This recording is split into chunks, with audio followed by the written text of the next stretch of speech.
JEE means 2022 का जो first attempt है वो आज से स्टार्ट हो चुका है और यहाँ पे आपके शिफ्ट 1 और शिफ्ट 2 के दोनों के ही पेपर हो चुके हैं। और जिन लोगों का भी यार आज पेपर हुआ होगा, उम्मीद करता हूँ कि उन सभी का पेपर जो है बढ़िया गया होगा। तो यहाँ पे अगर हम जो है शिफ्ट 1 के क्वेश्चंस की बात करें, जिसके काफी सारे मेमोरी बेस्ड क्वेश्चन जो है वो अब ऑनलाइन आ चुके हैं, तो अगर आप पेपर को ध्यान से देखें तो एक बहुत ही सरप्राइजिंग चीज जो है आपको केमिस्ट्री से रिलेटेड पता चलेगी। और जनरली यार स्टूडेंट्स उसको हर बार इग्नोर कर देते हैं, बट इस बार जो है वो चीज काफी इससे देखी गई है।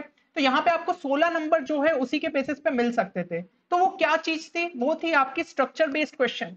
जनरली स्टूडेंट्स जो है थ्योरी तो अच्छे से पढ़ लेते हैं कंपाउंड के बारे में कि उसकी प्रॉपर्टीज क्या है और बाकी सब कुछ, लेकिन उसके स्ट्रक्चर को ही ध्यान से नहीं देखते। और इस बार जो है आपके 4 लगभग क्वेश्चन जो है स्ट्रक्चर रिलेटेड पूछे गए। और भी एक्स्ट्रा हो सकते हैं क्योंकि यार अभी कुछ क्वेश्चन शायद नहीं आए हैं ऑनलाइन, तो हमने जो है प्रॉपर तरीके से नहीं बता पाए, बट जितने क्वेश्चंस अवेलेबल है उसके बेसिस पे हम कह सकते हैं कि 4 क्वेश्चन तो आपको देखने को ही मिले थे। और इन चारों को अगर हम यहाँ पे देखें तो सबसे पहला क्वेश्चन जो है वो पूछा गया था, what is the total number of lone pair in melamine. तो यहाँ पे मेलामिन के बारे में जो है आपको क्लियरली एनसीईआरटी में जो है उसका स्ट्रक्चर दे के रखा है। अगर उसका स्ट्रक्चर आपको पता होता तो ये क्वेश्चन आपसे हो जाता। यहाँ पे हम अगर पेज नंबर 439 देखें पॉलीमर्स चैप्टर का, तो वहां पे आपका मेलामिन का जो है स्ट्रक्चर क्लियरली मेंशन्ड है। तो यहाँ पे आपको लोन पेयर गिनने को बोले थे, तो नाइट्रोजन पे यहाँ पे 2, ये एक, ये पेयर 3 पेयर यहाँ पे होगा और यहाँ पे नाइट्रोजन पे चौथा, पांचवा एंड छठवा, टोटल 6 पेयर जो है इसका आंसर हो जाता। तो सिंपली सिर्फ स्ट्रक्चर के बेसिस पे जो है ये हमें क्वेश्चन जो है हम सॉल्व कर सकते थे। अगला क्वेश्चन अगर हम देखें सेम शिफ्ट का, तो पूछा गया था number of pi bonds in Marshall acid.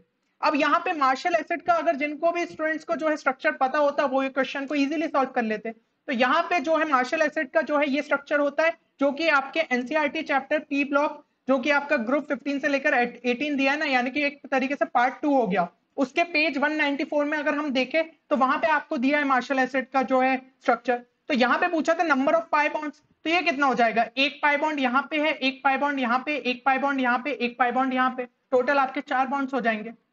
तो 4 पाई बॉन्ड जो है इसका आंसर हो जाता। सिर्फ स्ट्रक्चर आपको पता होना था और ये क्वेश्चन आपसे इजीली सॉल्व हो जाते। अगला हम देखते हैं, तो यहाँ पे पूछा था in the structure of CO2 CO8 X is the number of CO bonds and Y is the number of CO terminal bonds, then find the value of X plus Y। ये क्वेश्चन भी जो है ये simply बस structure के basis पे होना था और कुछ भी आपको जानकारी की जरूरत नहीं थी।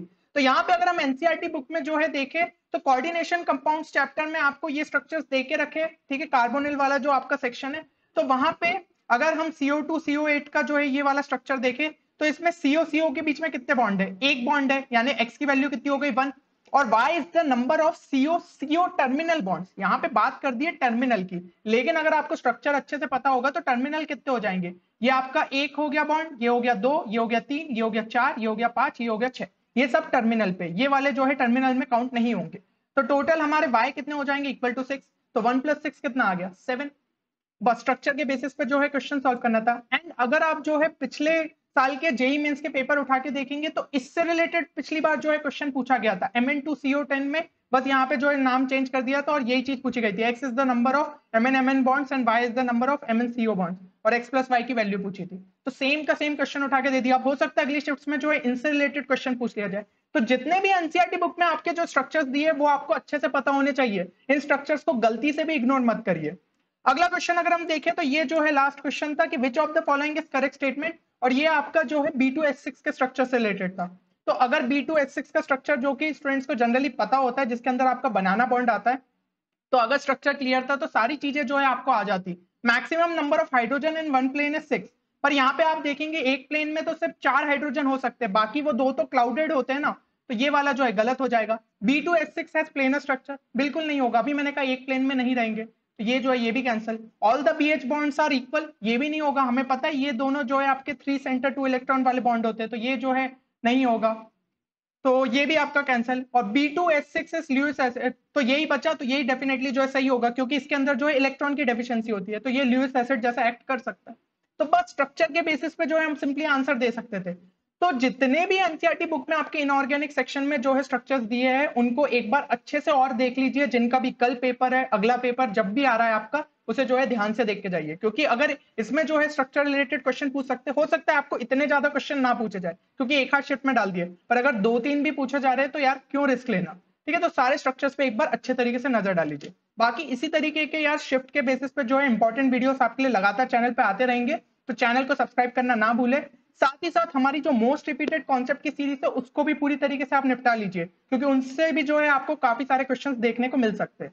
तो चलिए मिलते हैं अगले वीडियो में, तब तक के लिए take care and good bye.